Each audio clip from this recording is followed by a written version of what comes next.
That's right, we're going over Magnolia Loop. So shout out to Intex that actually took this deck and actually topped with it at a Canadian Regional recently. This got a lot of attention on social media, and we saw the deck list, but it may not be straightforward on how it performs a loop. And Intex graciously created a document for me to be able to demonstrate this on video.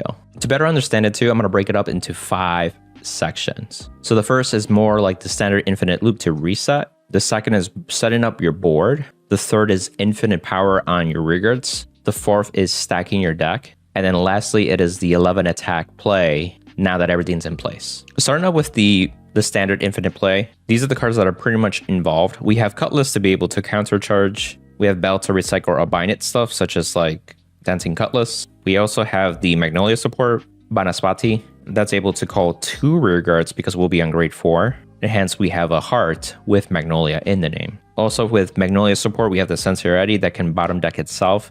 This is a card that basically just adds to the deck, so we don't deck ourselves out and we're able to continue looping plays. And Rough Seas is really that missing piece that helps add to the soul, but also draw a card from our deck as well. So just follow along and you'll kind of get the gist. So you want to be on your stride, which will be Bartholomew in this case, but these pieces primarily in the drop zone. Put it over here. Forgot to mention, we also want Negrabone Vs in the drop. That's kind of important actually. So we'll use the first Negrabone in this case, discarding the random card in your hand, bottom decking itself, and superior calling the Banaspati. Then on place we'll trigger, Counterblast 1, Soul Blast a card. If you ever need Rough Seas, that's ideal too. You can call 2 rear guards. Make sure that you call over the Banaspati, so it goes to the drop, especially if you only have 1 in drop. And you want to do Bell and Rough Seas. If you have any binded cards, this will go to the graveyard. This helps set up if you have like Cutlass already, for example. Not that you proceed with Cutlass. So you bind 1, so we put it right here. Mill 1 and call it over the Bell. This will allow us to countercharge. The same CB that we just used for Banaspati. So now we have 1 card left in deck. This is where Sensory comes into play, so we'll bottom deck itself. It doesn't matter which one you make 15k. This is just adding to the deck size. And now you use Rough Seas to go into Soul and draw your X card. Notice it's the Negrabone. Now, as you can see, this is where you want to use another copy of Negrabone.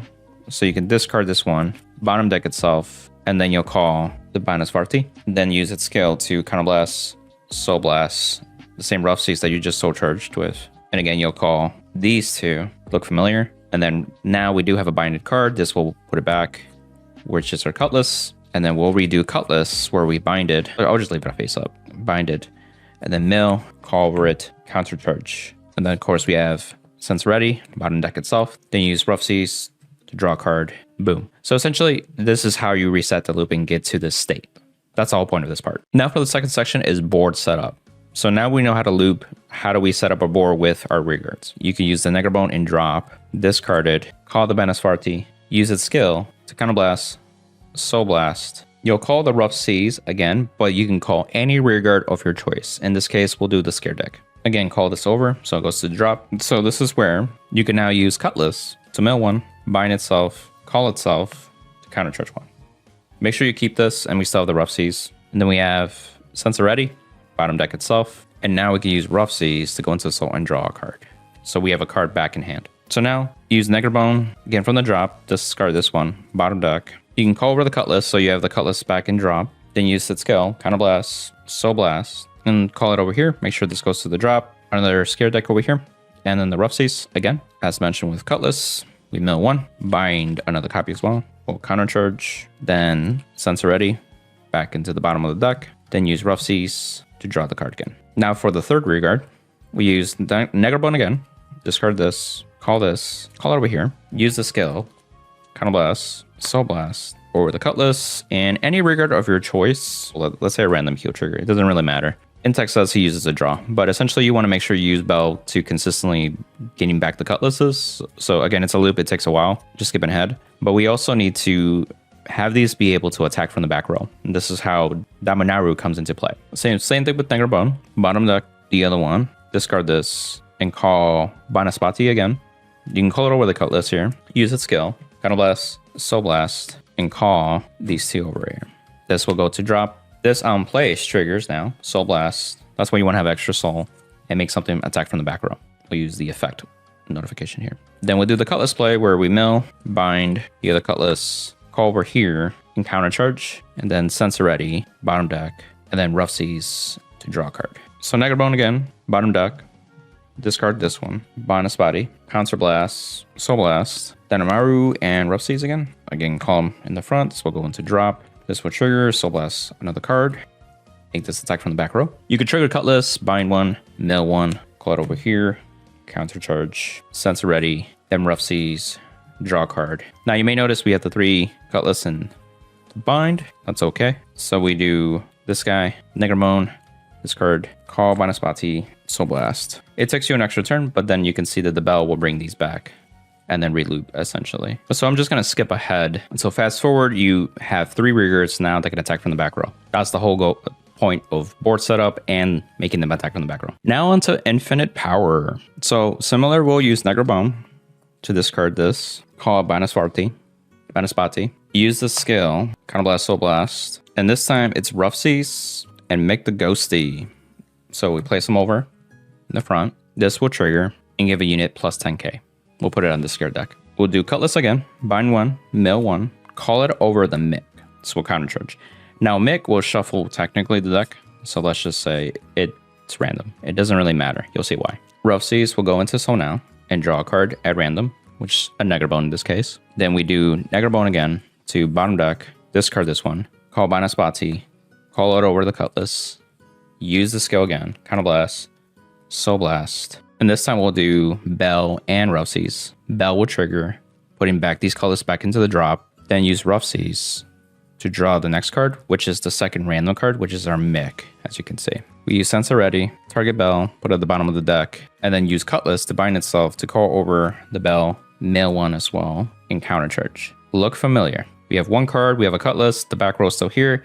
The only difference is now that this scare deck is plus 10k. Now the second iteration of the loop, Negative Bone, bottom deck, discard the card, which is our mech, this case, Banasparti, CB1, Soul Blast, the Soul Souls in drop.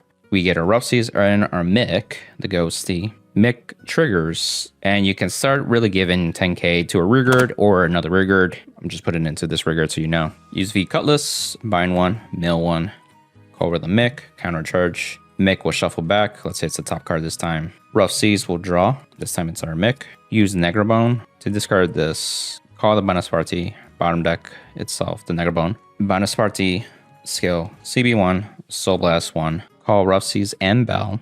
Bell triggers to shove these back to the drop. Rough Seas draw the card here. Sincerity back to the bottom of the deck. And then V Cutlass, bind, mill one, call over Bell, and counter charge 1. And now we're back again. To signify these have infinite power, I just put them upside down, just so you know. So you tell the judge this is infinite loop. You're doing all this power up.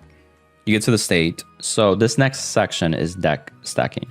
We're going to put triggers into our deck in a specific order, so we are guaranteed to drive check them the way we want them to be. So here we're going to use Negative Bone to discard the 1 card. We call our beloved Banaspati, use the skill, Counter Blast, Soul Blast, call the stand, Mick, and the red OT.